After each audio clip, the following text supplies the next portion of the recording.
अध्याय 8 आर्यों का आगमन और ऋग्वैदिक युग। मूल निवास स्थान और पहचान। यह कहना कठिन है कि सारे आर्य लोग एक ही नस्ल के थे, पर उनकी प्रारंभिक संस्कृति करीब करीब एक प्रकार की थी।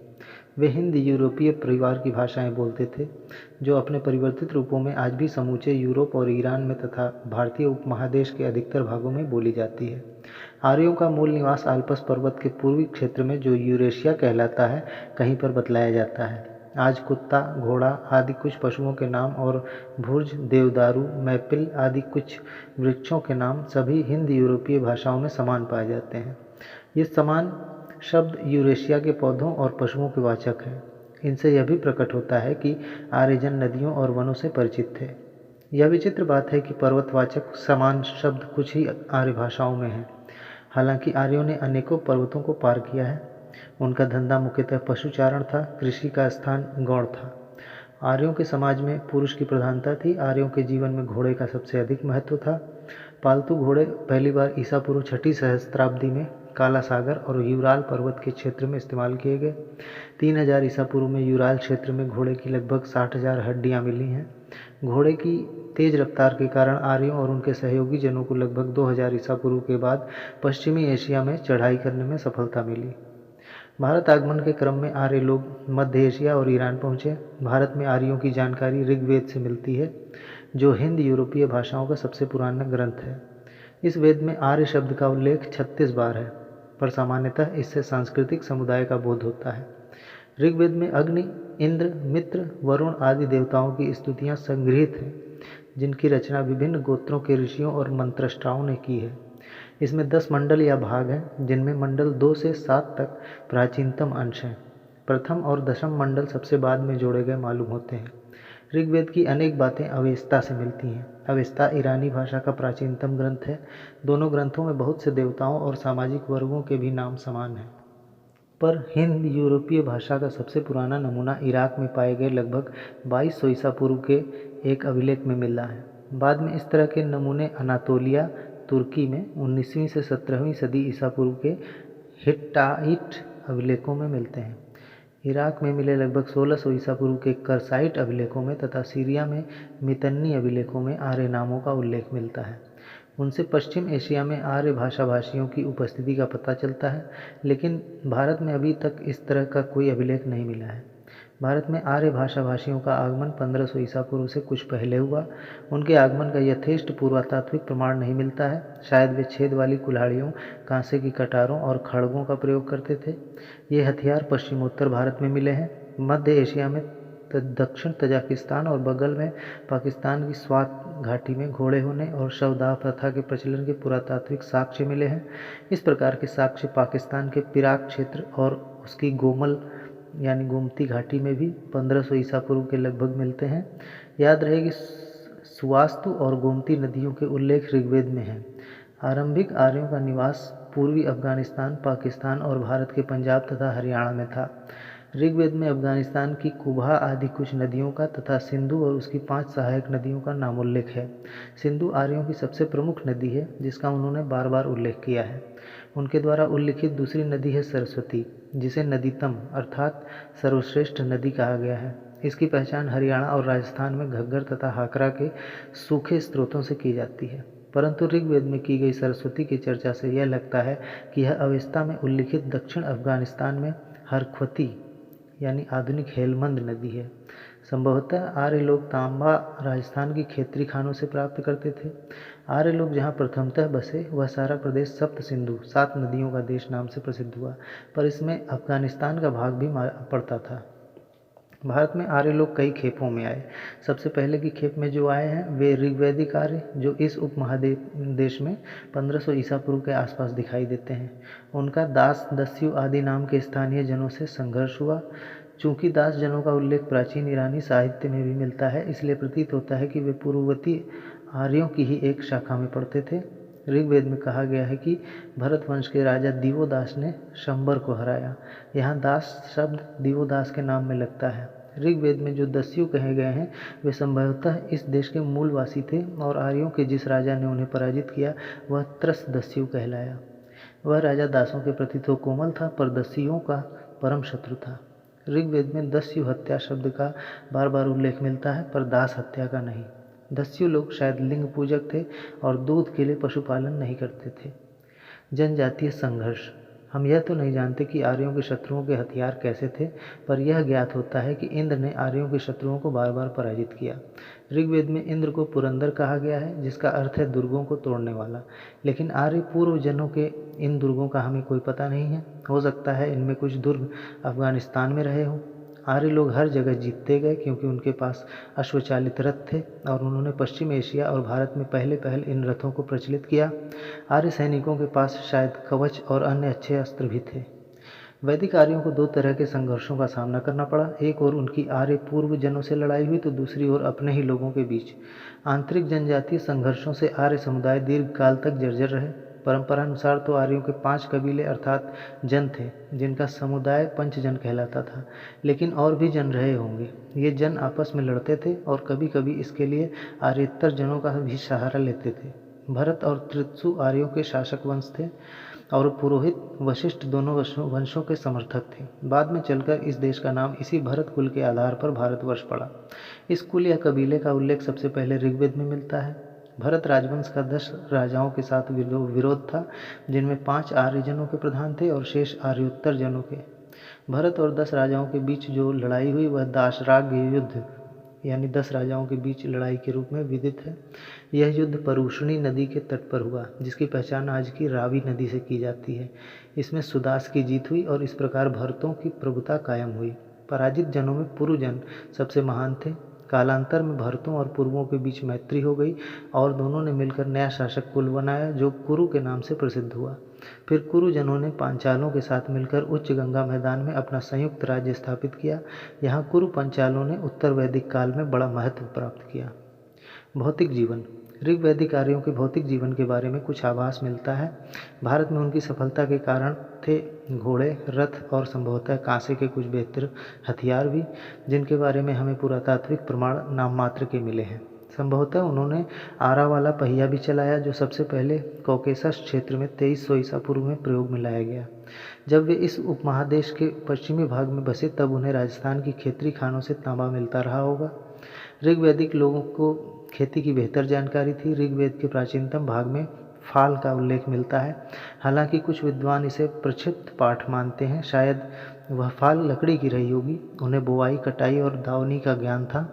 विभिन्न रीतियों के बारे में भी उन्हें जानकारी थी। जहाँ वैदिक जन बसे थे उन प्रदेशों के आर्य पूर्वजनों को भी खेती का अच्छा ज्ञान था, पर खेती का उपयोग शायद चारा पैदा करने के लिए अधिक हुआ। ऋग्वेद में गाय और सांड की इतनी चर्चा है कि ऋग्वैदिक आर्यों को मुख्य रूप से पशुचारक कहा जा सकता है। उनकी अधिकांश लड़ाइयाँ गाय को लेकर हुई हैं। ऋग्वेद में युद्ध का पर्याय गविष्टि है। गाय सबसे उत्तम धन मानी जाती थी। जहाँ कहीं पुरोहितों को दी जाने वाली दक्षिणा की बात आई है, उसमें आम तौर से गायें और दासियाँ होती और भूमि कभी न होती। ऋग्वैदिक लोग गाय चराने, खेती करने और बसने के लिए जमीन पर कब्जा करते होंगे, परंतु भूमि निजी संपत्ति नहीं होती थी। ऋग्वेद में बढ़ई, रथकार, बुनकर, चर्मकार, कुम्हार आदि शिल्पियों के उल्लेख मिलते हैं। इससे पता चलता है कि आर्य लोगों में इन सभी शिल्पों का प्रचलन था। तांबे या कांसे के अर्थ में अयस शब्द के प्रयोग से प्रकट होता है कि उन्हें धातु कर्म की जानकारी थी, परंतु नियमित व्यापार के होने का कोई स्पष्ट प्रमाण नहीं मिलता है। आर्यजन या वैदिक जन का अधिक संबंध स्थल मार्ग से था, क्योंकि ऋग्वेद में उल्लिखित समुद्र शब्द मुख्यतः जल राशि का वाचक है। जो भी हो, आर्य लोग शहरों में नहीं रहते थे। संभवतः वे किसी न किसी तरह का गढ़ बनाकर मिट्टी के घर वाले गांवों में रहते थे और पुरातत्ववेत्ताओं को अभी तक ऐसी गढ़ वाली बस्तियों का पता नहीं लगा है। वे पहाड़ों में स्थित गुफाओं से भी परिचित थे। हाल में हरियाणा में भगवानपुरा नामक स्थल की और पंजाब में 3 स्थलों की खुदाई हुई है और इन सभी जगह उत्तरकालीन हड़प्पा मृत भांडों के साथ चित्रित धूसर मृत भांड पाए गए हैं। भगवानपुरा में प्राप्त वस्तुओं की तिथि 1600 ईसा पूर्व से 1000 ईसा पूर्व तक रखी गई है और यही मोटे तौर पर ऋग्वेद का काल भी है। इन 4 स्थलों का भौगोलिक क्षेत्र भी वही है जो ऋग्वेद के पर्याप्त अंश में मिलता है। यद्यपि इन सभी स्थलों में चित्रित धूसर मृतभांड मिले हैं, फिर भी लोहे की वस्तु और अनाज का पता नहीं है। इसलिए हम ऋग्वैदिक अवस्था के समान काल में चित्रित धूसर मृतभांड संस्कृति के अंतर्गत लौह पूर्व अवस्था की कल्पना कर सकते हैं। यह बात रोचक है कि भगवानपुरा में 13 कमरों वाला एक मिट्टी का घर प्रकाश में आया है। इसका काल निर्धारण पक्का नहीं है। या तो यह किसी बहुत बड़े परिवार का निवास गृह होगा या कबीला सरदार का आवास। इन सभी स्थलों पर गोरुओं की हड्डियां भारी तादाद में मिली हैं और भगवानपुरा में घोड़ों की भी हड्डियां मिली हैं। जनजातीय राज व्यवस्था। ऋग्वैदिक काल में आर्यों का प्रशासन तंत्र कबीले के प्रधान के हाथों चलता था, क्योंकि वही युद्ध का सफल नेतृत्व करता था। वह राजन अर्थात राजा कहलाता था। प्रतीत होता है कि ऋग्वैदिक काल में राजा का पद आनुवंशिक हो चुका था। राजा एक प्रकार का सरदार था जो उसके हाथ में असीमित अधिकार नहीं रहता था, क्योंकि उसे कबायली संगठनों से सलाह लेनी पड़ती थी। हमें इस बात का भी आभास मिला है कि कबीले की आम सभा, जो समिति कहलाती थी, अपने राजा को चुनती थी। राजा को अपने कबीले का रक्षक कहा जाता था।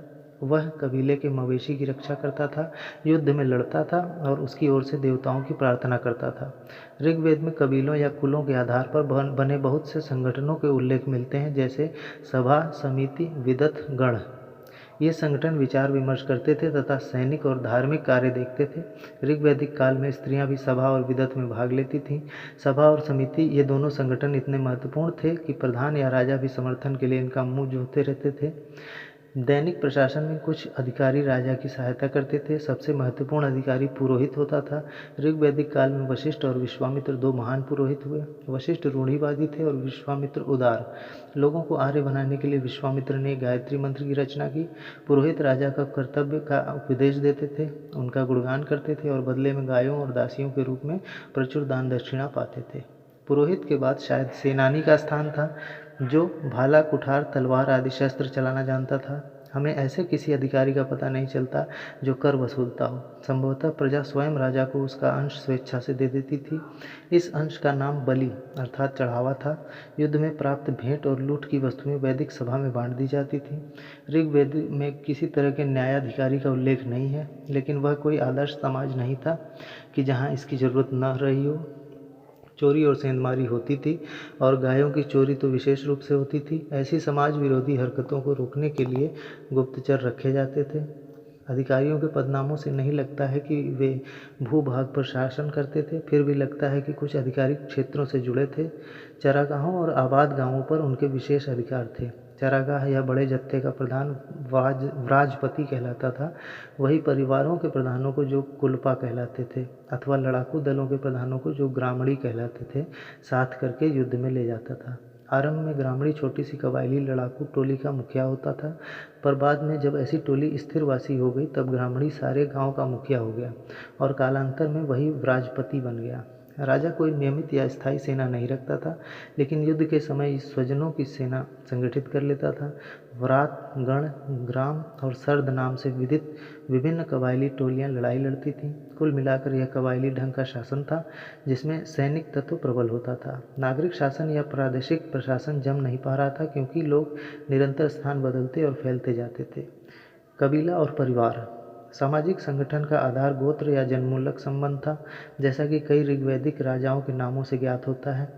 व्यक्ति की पहचान उसके कुल या गोत्र से होती थी। लोगों की सबसे अधिक आस्था अपने अपने कबीले के प्रति रहती थी, जिसे जन कहा जाता था। एक पुरानी ऋचा में 2 जनों की संयुक्त युद्ध क्षमता 21 बताई गई। इससे लक्षित होता है कि किसी जन में सदस्यों की संख्या कुल मिलाकर 100 से अधिक नहीं रहती होगी। ऋग्वेद में जन शब्द का उल्लेख लगभग 275 बार हुआ है, पर जनपद शब्द एक बार भी नहीं आया है। लोग कबीले के अंग थे, क्योंकि उन दिनों राज्य क्षेत्र या राज्य स्थापित नहीं हो पाया था। ऋग्वेद में दूसरा महत्वपूर्ण शब्द जो कबीले के अर्थ में मिलता है वह है विश, अर्थात इसका अनुवाद गोत्र या क्लैन भी किया जा सकता है। ऋग्वेद में इसका उल्लेख 170 बार हुआ है। संभवतः विश को लड़ाई के उद्देश्य से ग्राम नामक टोलियों में बांटा गया था। उस समय ग्राम से स्वजनों के छोटे समूह का बोध होता था। जब ये ग्राम आपस में टकरा जाते थे तो संग्राम या युद्ध हो जाता था। वैश्य नामक बहुसंख्यक वर्ण का उदय इसी विश या कबायली जनसमूह से हुआ है। ऋग्वेद में परिवारवाचक कुल शब्द का प्रयोग विरल है। इसमें केवल माता पिता, पुत्र, दास आदि ही नहीं आते थे, बल्कि और भी लोग आते थे। प्रतीत होता है कि आरंभिक वैदिक अवस्था में परिवार के अर्थ में गृह शब्द था, जो ऋग्वेद में बार बार आया है। प्राचीनतम हिंद यूरोपीय भाषाओं में पोते, नाती, भांजे, भतीजे आदि सभी के लिए एक ही शब्द था। इसका अर्थ हुआ कि पृथक कुटुंबों की स्थापना की दिशा में पारिवारिक संबंधों का विभेदीकरण बहुत अधिक नहीं हुआ था और कुटुंब एक बड़ी सम्मिलित इकाई था। रोमन साम्राज्य की तरह यह पितृतंत्रात्मक परिवार था जिसमें पिता मुखिया होता था। जान पड़ता है कि परिवार की अनेक पीढ़ियां एक घर में साथ साथ रहती थीं। निरंतर युद्ध में लगे पितृतंत्रात्मक समाज में लोग हमेशा वीर पुत्रों की प्राप्ति के लिए देवता से प्रार्थना करते रहते थे। ऋग्वेद में बेटी के लिए कामना कहीं व्यक्त नहीं की गई है, जबकि प्रजा, संतान और पशु की कामना सूक्तों में बार बार आई है। स्त्रियां सभा समितियों में भाग ले सकती थीं, वे पतियों के साथ यज्ञों में आहुतियां दे सकती थीं। सूक्तों की रचना करने वाली 5 महिलाएं ज्ञात हैं। बाद के ग्रंथों में तो ऐसी 20 स्त्रियों के उल्लेख मिलते हैं। निस्संदेह सूक्तों की रचना मौखिक होती थी और उस काल का कोई उल्लेख नहीं मिला है। विवाह संस्था कायम हो चुकी थी, यद्यपि कुछ आदिम प्रथाओं के अवशेष का भी आभास मिलता है। जुड़वा भाई बहन यम और यमी की कहानी हमें मालूम है। यमी ने यम से विवाह का प्रस्ताव रखा, यम ने अस्वीकार कर दिया। बहुपति प्रथा के भी कुछ संकेत मिले हैं। उदाहरणार्थ मरुतों ने रोदसी को मिलकर भोगा और सूर्य की पुत्री सूर्या, दोनों भाई अश्विन के साथ रहती थी, लेकिन ऐसे उदाहरण बहुत नहीं हैं। शायद ये मातृतंत्रात्मक स्थिति के द्योतक अवशेष हैं और हम माता के नाम पर पुत्रों का नामकरण भी पाते हैं, जैसे मामतेय। ऋग्वेद में नियोग प्रथा और विधवा विवाह के प्रचलन का भी आभास मिलता है। बाल विवाह का कोई उदाहरण नहीं है। जान पड़ता है ऋग्वैदिक काल में 16-17 वर्ष की आयु में विवाह होता था। सामाजिक वर्गीकरण। ऋग्वेद में हमें 1500 से 1000 ईसा पूर्व आसपास के पश्चिमोत्तर भारत के लोगों के शारीरिक रूप रंग की चेतना का कुछ आभास मिलता है। वर्ण शब्द का प्रयोग रंग के अर्थ में होता था और प्रतीत होता है कि आर्य भाषा भाषी गौर वर्ण के थे और मूलवासी लोग काले रंग के। हो सकता है सामाजिक वर्ग विन्यास में रंग को परिचायक चिन्ह बनाया गया हो, लेकिन रंग भेददर्शी पश्चिमी लेखकों ने रंग की धारणा को बढ़ा चढ़ाकर प्रस्तुत किया है। वास्तव में समाज में वर्गों के सृजन का सबसे बड़ा कारण हुआ प्राचीन वासियों पर आर्यों का आधिपत्य। आर्यों द्वारा जीते गए दास और दस्यु जनों के लोग दास और शूद्र हो गए। ऋग्वेद में आर्य वर्ण और दास वर्ण का उल्लेख है। जीती गई वस्तुओं में कबीले के सरदारों और पुरोहितों को अधिक हिस्सा मिलता था और स्वभावतः वे अपने गोतियों और भाई बंधुओं को वंचित करते हुए अधिकाधिक संपन्न होते गए। इससे कबीले में सामाजिक असमानता का सृजन हुआ। धीरे धीरे कबायली समाज 3 वर्गों में बंट गया, योद्धा, पुरोहित और सामान्य लोग। इसी तरह का विभाजन ईरान में भी हुआ था। चौथा वर्ग जो शूद्र कहलाता था ऋग्वेद काल के अंत में दिखाई पड़ता है, क्योंकि इसका सर्वप्रथम उल्लेख ऋग्वेद के दशम मंडल में है, जो सबसे बाद में जोड़ा गया है। पुरोहितों को दक्षिणा में दास दिए जाने की बात बार बार आई है। मुख्य रूप से दासियां दी जाती थीं जिनसे घरेलू काम कराया जाता था। यह साफ जाहिर होता है कि ऋग्वेद काल में दास प्रत्यक्षतः खेती के काम में या अन्य उत्पादनात्मक कार्य में नहीं लगाए जाते थे। ऋग्वेद के युग में ही व्यवसाय के आधार पर समाज में विभेदीकरण आरंभ हुआ, किंतु उन दिनों यह विभेदीकरण बहुत कड़ा नहीं हुआ था। ऋग्वेद में किसी परिवार का एक सदस्य कहता है, मैं कवि हूँ, मेरे पिता वैद्य हैं और मेरी माता चक्की चलाने वाली हैं। भिन्न भिन्न व्यवसायों से जीविकोपार्जन करते हुए हम एक साथ रहते हैं। गायें, रथ, घोड़े, दास दासियां आदि दान में दिए जाते थे। युद्ध में हाथ लगी संपत्ति का असमान वितरण होने के कारण समाज में असमानता आई और इससे सामान्य कबायली लोगों को वंचित करते हुए राजाओं और पुरोहितों को आगे बढ़ने में सहायता मिली। लेकिन चूंकि मुख्य आर्थिक आधार पशुचारण था, इसलिए प्रजा से नियम पूर्वक कर वसूलने की गुंजाइश बहुत कम थी। हमें दान में भूमि मिलने का उल्लेख नहीं मिलता है और अन्न दान का भी विरल वर्णन नहीं मिलता है और हम दास दासियां पाते हैं, लेकिन मजदूर अर्थात मजदूरी पर खटने वाले श्रमिक नहीं दिखते हैं। समाज में कबायली तत्व प्रबल थे तथा कर संग्रह और भूमि संपदा के स्वामित्व पर आश्रित सामाजिक वर्गीकरण नहीं हुआ था। समाज अब भी कबायली और बहुत कुछ समतानिष्ठ था। ऋग्वैदिक देवता। हर समुदाय को अपना धर्म का आलोक अपने ही परिवेश में मिलता है। वर्षा का होना, सूर्य और चंद्र का उदय, नदी पर्वत का अस्तित्व, ये सब बातें वैदिक लोगों के लिए पहेली जैसी थीं। अतः उन लोगों ने इन प्राकृतिक शक्तियों को अपने मन में दैहिक रूप देकर इन्हें प्राणियों के रूप में देखा और इनमें मानव और पशु के गुण आरोपित किए। ऐसे बहुत से देवताओं के दर्शन हमें ऋग्वेद में मिलते हैं, जिसमें इन देवताओं की स्तुति में विभिन्न ऋषियों के रचे सूक्त भरे पड़े हैं। ऋग्वेद में सबसे अधिक प्रतापी देवता इंद्र हैं, जिन्हें पुरंदर अर्थात किले को तोड़ने वाला कहा गया है। इंद्र आर्यों के युद्ध नेता के रूप में चित्रित हैं, जिसने असुरों से लड़ने में आर्य सैनिकों का नेतृत्व किया और उन्हें विजय दिलाई। इंद्र पर 250 सूक्त हैं। वह बादल का देवता माना गया है जो वर्षा देता है। अग्नि का दूसरा स्थान है, उस पर 200 सूक्त हैं।